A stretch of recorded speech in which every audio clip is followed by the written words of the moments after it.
were six, and then the sixth round I pulled out. This is Lewis Hart from Into Boxing. Delighted today to be joined with Michael McKinson at York Hall. How you feeling, mate? Feel good. I'm well rested. Obviously, it's been 8 weeks or so since my last fight. Nice and recovered, nice and rested, and can't wait to go again. Tonight I'm here to support my brother. It's a big night for the family. He's fighting for the English title.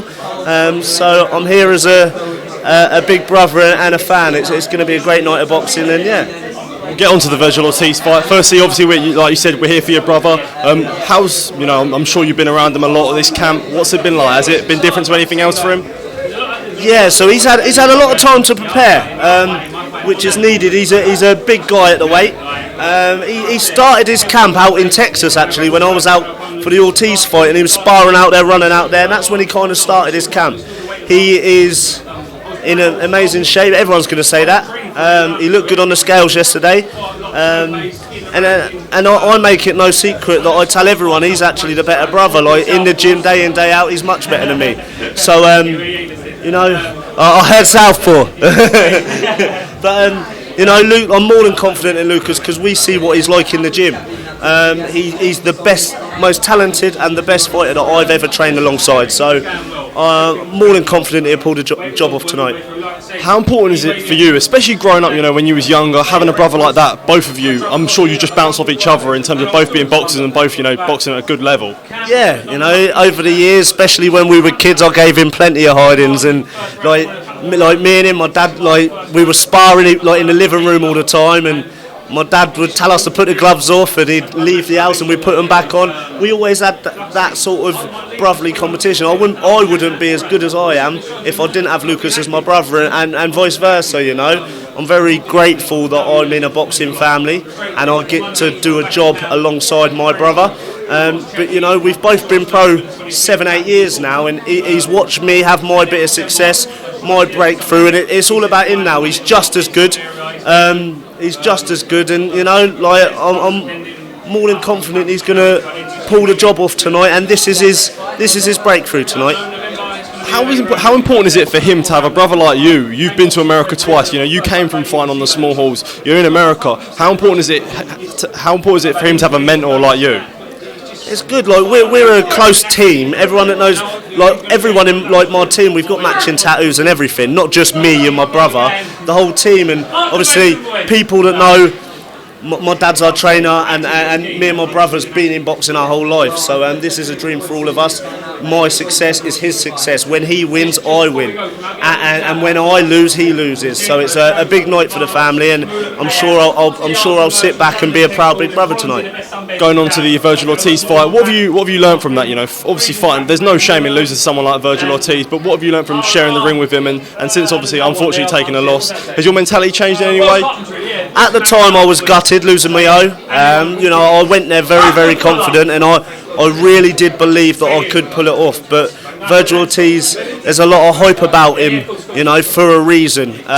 He's a world-class talent. To be honest, I proved that I'm world-class. I didn't look out of place in there up to the stoppage, and there's a lot of hype about him for a reason. I hope he goes on. That was a world title eliminator for the WBA, so I hope he goes on to win not just one world title, multiple world titles in different weights, because then it makes me look good.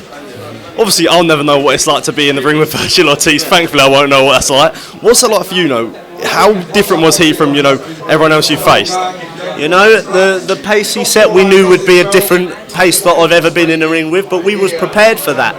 The way he had to switch it up and change game plans in there with me to be able to nail me and get me out of there. At the time of the stoppage, a lot of people thought it was a body shot, but it was actually on my hip.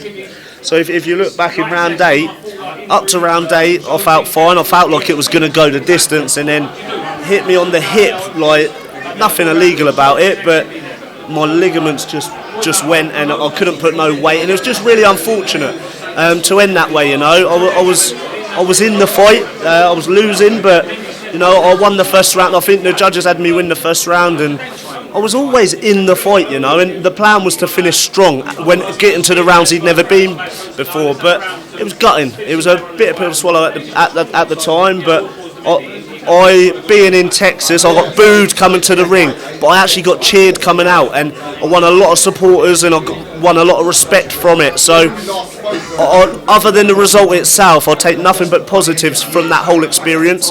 It's only going to benefit me going forward in my career, and I've proven I'm world class now, so plenty of opportunities and plenty of big nights for me in the future. You talked about hitting the ligament with your hip. Is that a long-standing injury, or was it literally just something in the fight? No injury whatsoever, past injury. It was in the fight. I couldn't walk properly for about 3 days afterwards. Thankfully I had my physio out there with me. He gave me a good couple of weeks off. I went on a nice holiday as well, and now I feel nice and recovered. I feel healthy. I can't wait to get back in with another day and fight again, hopefully before the year's out. I think I remember you tweeting after the fight, you said you felt like you got 9 rounds of Vergil Ortiz. Is there sort of more victory, whilst you obviously didn't get the victory, is there more victories that you can take, like that you pushed him further than anyone else, and like I said, this is your second trip to America, all these are good experiences for you. Is there any more victories that you can get from this?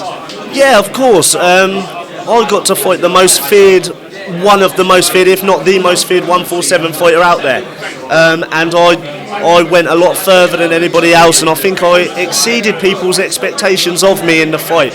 I got to show I've got a world-class chin. I've got to show I had a big heart, and I won a lot of respect and a lot of credit from the boxing public for it. So there's lots that's going to benefit me going forward. There's not really a lot of negatives, except I lost my own. Other than that, nothing but positives from it, and I look forward to my future. Sharing the ring with him, how do you think Vergil Ortiz shares up against the likes of Jaron Ennis, Errol Spence, Terence Crawford? How do you think? Do you think he can mix there with the best? Vergil Ortiz is a top 4 welterweight in the world, isn't he? I think he's ranked 4th or 3rd. He's ranked number 1 by the WBO and the WBA. He's a world-class fighter for a reason. There's a lot of hype about him for a reason. I rank Jaron Ennis very highly, and obviously the top 2 are the top 2, but them 4 are the biggest names and the best fighters in the 147 division, and I've got to mix it at that level. So I've proven I'm world class. I'm too good for domestic level. Like, it goes Ben, me, then Kongo, and look what I've done with Kongo 18 months ago. So I want world names, not domestic names, unless it's worth it, unless it benefits me. But there's plenty of names out there, plenty of opportunities out there for me, Let my brother get his win tonight. I'm more than confident he can pull it off. And then next week, we speak to the team and see what my next route is. When people say stuff like about Chris Kongo rematch, but you beat him 18 months ago, do you find that, and you say yourself, you deserve to be at the world level, do you find it disrespectful when people say stuff about, fighting Chris Kongo and other domestic opponents at 147?